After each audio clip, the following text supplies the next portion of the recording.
Vivencias.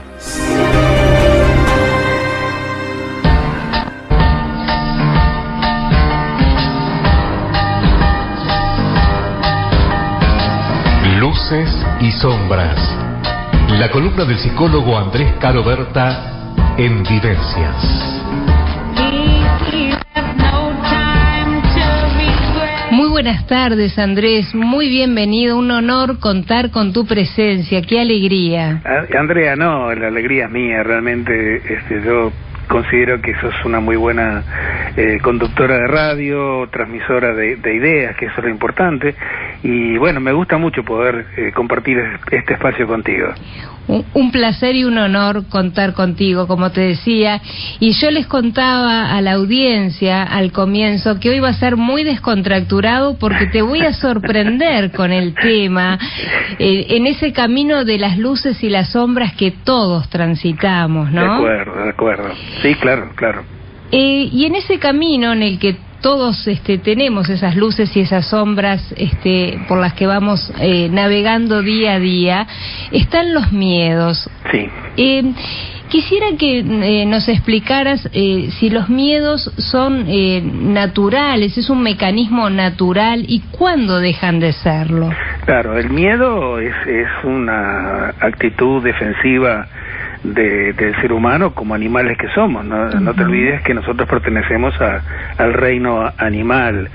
Entonces, como mamíferos que somos, tenemos una actitud de distancia cuando aparece algo que no conocemos, algo desconocido o algo que evidentemente nos puede producir posiblemente algún tipo de daño. Lo que pasa es que también están aquellos miedos que se generan adentro nuestro y que no tienen una base real, pero que nos invaden y muchas veces nos impiden comunicarnos correctamente con el otro. Y entonces estos miedos irracionales son muy perjudiciales porque evitan a veces que las cosas se den como tienen que darse. Claro. Ponemos mil barreras, ponemos los miedos adelante de las acciones nuestras y entonces generamos actitudes a veces en los demás que no es las que queremos.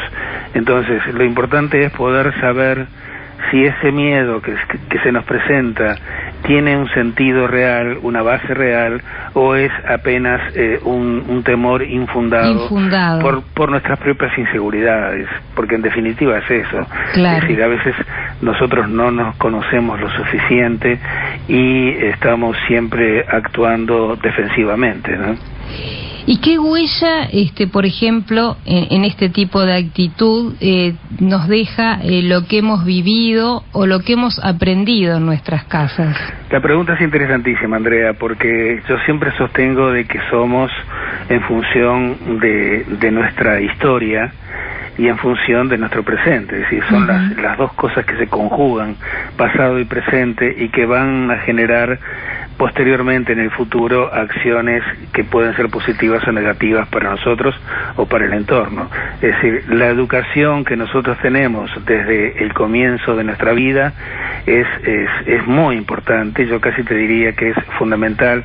Lo que ocurre en los primeros 6 años de vida, desde el nacimiento hasta los 6 años, es todo aquello que luego determina nuestra identidad, nuestra personalidad. Esto no significa que luego no se pueda modificar. Claro. Significa de que en esos primeros 6 años se resume todo lo que nosotros aprendemos del mundo y de esa forma vamos a actuar en consecuencia. Por supuesto, después viene todo un conectarse con la sociedad, un conocer otra gente que no sea la familia necesariamente, uh-huh. Y bueno, vamos a actuar de distintas formas, pero vamos a actuar básicamente en función de cómo hemos sido criados y cómo hemos sido condicionados. Claro. No te olvides tú que nosotros no somos libres totalmente, tenemos una libertad condicionada, uh-huh. Y antes mismo de nacer ya estamos condicionados porque nuestros padres nos ponen un nombre que no elegimos nosotros. Claro. Muchas veces ese nombre tiene relación con algún pariente famoso fallecido. Empiezan los apodos, antes de nacer nosotros empiezan a destilarse los deseos de nuestros padres, sí, los deseos y los miedos de nuestros padres. Claro. Entonces, cuando nacemos ya tenemos un bagaje, digamos, bastante intenso en cuanto a lo que se espera de nosotros, ¿no? Y qué importante eso que decís, que los padres, en cierta medida, y voy a hablar en plural porque soy madre, y sí, seguramente lo he hecho alguna vez sin querer, trasladamos nuestros miedos a nuestros hijos, ¿no? Claro. Es algo para detenerse a pensar. Sí, en uno de los trabajos míos me acuerdo que había puesto los condicionamientos que surgen en los primeros años de vida en relación a esas frases que a veces se dicen entre comillas inocentemente, pero que nos marcan mucho. Por ejemplo, muchas madres o padres o familiares dicen a sus hijos o sus parientes chiquitos, no lo hagas porque no servís para nada, tarado, estúpido, y en fin, una cantidad de adjetivos, sí, que muchas veces se dicen, uno cuando cuestiona a la persona que lo dice, lo señala como que bueno, era de una forma cariñosa y amistosa. Uno también, yo como padre también lo he hecho, porque claro, o te enojas también, puede ser que te enojes y lo digas enojado, claro, ¿no? Exactamente, te voy a matar, por ejemplo. Pero a veces esas cosas son como maldiciones gitanas, porque en la medida que se sostienen, en la medida que la persona va insistiendo en decirlo a determinado integrante de la familia, eso va condicionando su autoestima. Claro. Hay que tener mucho cuidado en ese sentido. Hay que manejar el léxico de la mejor forma posible, porque lo importante es que ese niño que está mamando la identidad y está mamando la realidad, se enfrente luego con todo su potencial y no disminuido en cuanto a no creer en él mismo, y eso claro, lamentablemente ocurre muchísimo en el consultorio, se ve muy seguido, ¿no? Y lo que tú decías, que también es para que lo reflexionemos, ¿no? Porque esto es en los primeros años, pero ya unas cuantas personas que nos están escuchando ya son adultos y su personalidad ya ha sido moldeada por el transcurso de los años. Exacto. Y quizás estén enfrentando muchos miedos. ¿Cuándo es hora de poner, de decir, si estamos cruzando la calle, empezar a ver la luz roja respecto a los miedos, ¿no? Claro, está buena la pregunta. A veces, lamentablemente, cuando ocurre una situación estresante o una situación límite es cuando uno toma conciencia de que tiene que cambiar, de que algo no está funcionando. A veces esa luz roja recién aparece en esos instantes, o cuando hay un accidente, o cuando hay una enfermedad. Entonces lo importante es prevenir esas situaciones para que no ocurran, o ocurran de una forma mucho más leve. Y yo te diría que es bueno que la persona vaya conociéndose, vaya respetándose, vaya sabiendo quién es esa persona. Claro. El viejito Freud, cuando planteaba toda su temática de psicoanálisis, justamente lo que él decía era que nosotros somos gobernados por el inconsciente, claro, que el inconsciente sería como una gran masa interna que hay dentro de nuestra psiquis y que nosotros no conocemos. Claro. Entonces él decía, lo importante de una terapia es que emerja ese inconsciente a la conciencia. Claro. Entonces yo voy a ser dueño de mis acciones y no ser manejado por esa parte oscura mía que yo no conozco, ¿no? Claro, claro. Y respecto a esa parte oscura, ¿no?, que uno desconoce, que era, como decías bien tú, que hay que irse conociendo más a uno mismo. Hay veces es necesario recurrir a la terapia, porque indudablemente uno solo no lo puede hacer. ¿Cuándo es que pasamos esa barrera? ¿Cuándo se podría decir que del miedo pasamos a la fobia? es un límite difícil, no sé si... Está bien lo que decís, la fobia es como un miedo que ya queda como instaurado. La fobia implica un temor hacia una situación o un objeto exterior. Es decir, ¿qué es una fobia? Una fobia es aquello que uno, el temor que uno deposita afuera. Entonces, si yo tengo miedo a los gatos, por ejemplo, claro, evidentemente el gato en realidad no es con el gato la situación. Estoy depositando mis miedos en ese animal. Si yo tengo miedo a salir a la calle, por ejemplo, estoy depositando no la calle como problema, sino que me tendría que cuestionar por qué estoy temeroso de salir de mi entorno seguro. Claro. Entonces, hoy por hoy se está manejando el concepto del confort, y a veces uno en una mala situación, a pesar de todo, se siente cómodo y entonces no tiene ganas de cambiar o tiene miedo de cambiar, y hay que transgredir ese confort, esa zona de confort, para poder, digamos, enfrentarse justamente a lo que tú señalabas, que son los miedos. Claro. Los miedos se destruyen conociéndolos, así, literalmente. Una vez que uno toma conocimiento de ellos y empieza a manejarlos, empieza a darse cuenta cuáles son los miedos que me sirven, aquellos miedos que me previenen del peligro, y cuáles aquellos que son infundados y que en definitiva me están estorbando, molestando y dificultando el vínculo con los demás. Esas serían como las dos preguntas que nos tendríamos que plantear frente a los miedos. Yo creo que sí. Sí. ¿Cuáles son los miedos reales y los miedos infundados?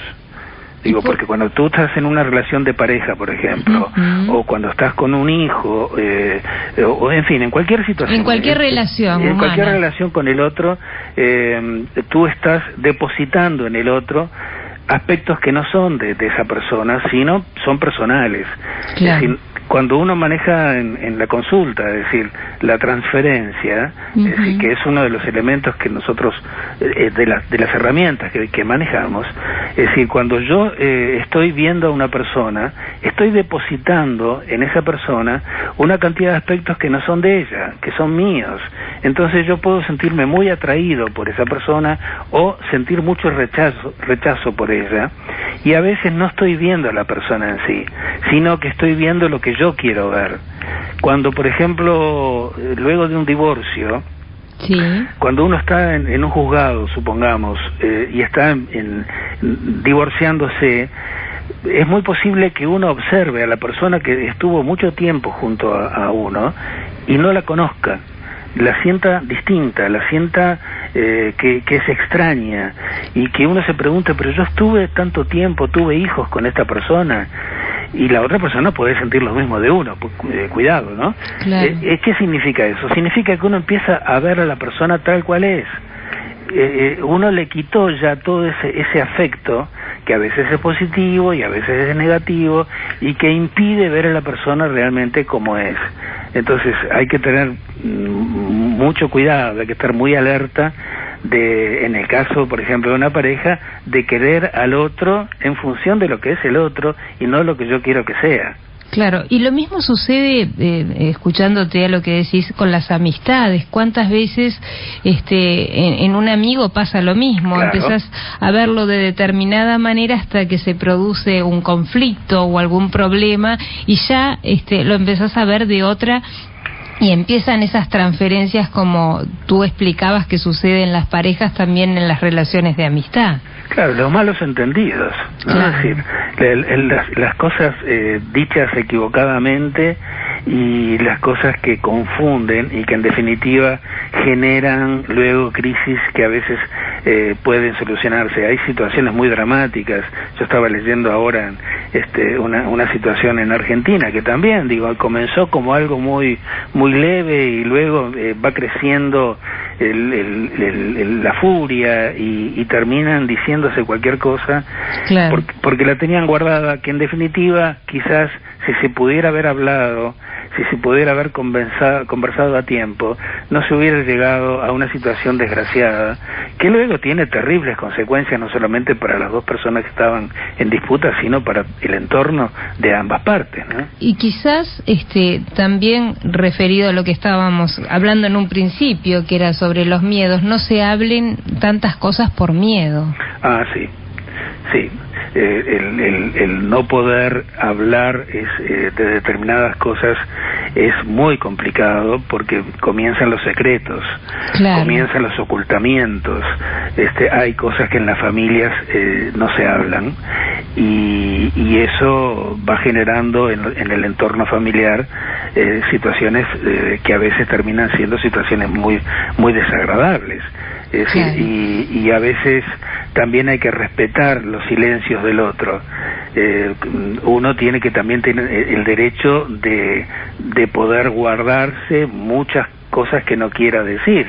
Claro. Es decir, por ejemplo, los adolescentes están viviendo un momento de transformación traumatizante, importante, y a veces ellos prefieren volcar su interior a compañeros de la misma edad y no a sus padres, y a veces los padres se tornan muy ansiosos y a veces quisieran que los hijos les confesaran, les cuenten todo. Claro, y no, estamos en un momento en el cual eso no ocurre. También es cierto que lo importante es que el diálogo se establezca. Sí, claro, no se corte y permanezca. Genera un punto intermedio, digamos. Un buen, ¿no?, vínculo, ahí exacto, está.